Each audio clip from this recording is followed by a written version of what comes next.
গণতন্ত্র মানে হলো যে আপনি একজন কৃষক, উনি একজন ভ্যান চালক, আর একজন ড্রাইভার অফ রিক্সা, আর একজন চোর, একজন বাটপার, একজন ঘুষখোর, একজন সুদখোর, আর দুইজন আছে আলেম, দুইজন জ্ঞানী ব্যক্তি যারা পরিপূর্ণ ইসলাম বোঝে, যারা পরিপূর্ণ বাস্তবতাটা বোঝে। তো গণতন্ত্র মানে কি, আপনি বোঝেন আপনার দাম নাই, ওই 10 জনকে আমি 1 কেজি করে জিলাপি খাইয়ে দিলাম, আর ওরা বললো যে না এটা না ওটাই ঠিক। বোঝাতে পারলাম না?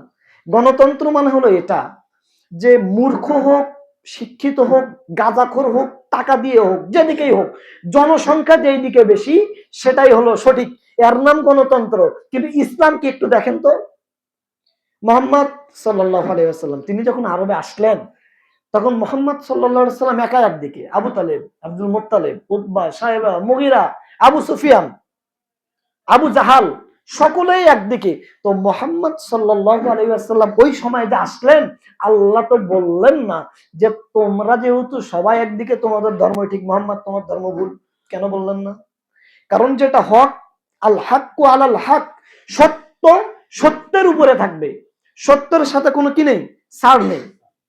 তার মানে আপনি যে পদ্ধতি অবলম্বন করতে যাচ্ছেন যে আমি গণতন্ত্রের বাংলাদেশে পুরো পৃথিবীতে ইসলাম প্রতিষ্ঠা করব, এটা কোশ্চিন কালেও সম্ভব নয়। কেন নয়? আপনি আপনার বাড়ির দিকে লক্ষ্য করবেন, আপনার নিজের দিকে, আপনার আশেপাশে। তো ভোটের আগে একজন ভালো মানুষ দাঁড়িয়েছে, কিচ্ছু খাওয়াতে পারে না, আর একজন খারাপ দাঁড়িয়েছে, গাঞ্জাখোর, টেন্ডারবাজ, চোর বাটপার। ভোটের আগের দিন রাতে এসে আপনাকে দিচ্ছে তোর 5,000, তোর 5,000, তোর বইয়ের, তোর স্ত্রীর, তোর ভাইয়ের, এই সেই।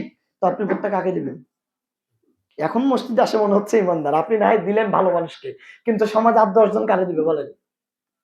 ওই বাটপারকে দিবে না? কারণ আপনি তো টাকার লোভী। তো এবার বলেন, এই যে টাকার বিনিময়ে ভোটটা দিলেন, এই ভোট দিয়ে উনি যে সরকার হলো, ইসলাম প্রতিষ্ঠা করা সম্ভব? উনি কি কোনোদিন করবে? আরে উনি আপনার একটা ভোট কিনতে 5,000 টাকা তুলেছে, তো সরকার আপনার পিছনে 5,000 টাকা বাজেট দিয়েছে, তো ওই এমপি মন্ত্রী তো আপনার 5,000 টাকা কাজে লাগাবেন, ও তো খাবেই। 5,000 সুদ আছে না, ও তার 50,000 তুলবে।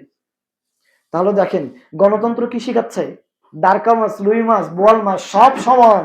কিন্তু ডারকা মাছ আর বোয়াল মাছ যেই সমাজে সমাজ হয়, আল্লামা ইকবাল বলছেন, যেই সমাজে ছোট মাছ আর বড় মানুষকে সমান করা হয়, তোমরা ওই সমাজ থেকে বের হয়ে যাও। মানে যেই সমাজে শিক্ষিত ব্যক্তি আর মূর্খ ব্যক্তির দাম সমান, ওই সমাজে থাকা যাবে না। এখানে একজন জ্ঞানী ব্যক্তি এসে বক্তব্য দিল, আর একজন রিক্সা চালক এসে বক্তব্য দিল, যদি দুইজনকে সমান মনে করা হয়, কোন জ্ঞানী ব্যক্তির উচিত হবে না ওই জায়গায় থাকা। তাহলে চিন্তা করেন, এই যে গণতন্ত্র, স্বাভাবিকভাবে আমরা কিন্তু বুঝতে পারলাম গণতন্ত্র মানে কি, নিজের মতামত প্রকাশ করতে দেওয়া। এটা হলো ওই ইহুদি খ্রিস্টানদের কি চাল আমাদের ভিতরে।